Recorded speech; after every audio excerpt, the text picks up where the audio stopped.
Hey friends, if you wish to use the Snip and Sketch app in Windows 11, then please watch this video. I will guide you through the process. Now this app is called the sniping tool. So we'll search for sniping tool in the Windows search bar and then we'll go to the sniping tool. To take a screenshot, we'll make sure that it is at the static camera and click on new and we can take a screenshot. This is for the screenshot, okay? Now what about recording? Yeah, you can do that. So search for sniping tool and open the sniping tool. Go to the recording button, click on new, select the area, click on start and it will start recording within 3 seconds. You can change this time frame as well, okay? And once the recording is done, you can click on this red button to stop the recording.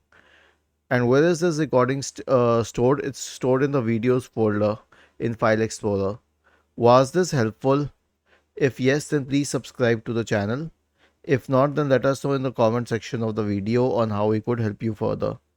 Thank you for watching this video and have a nice day.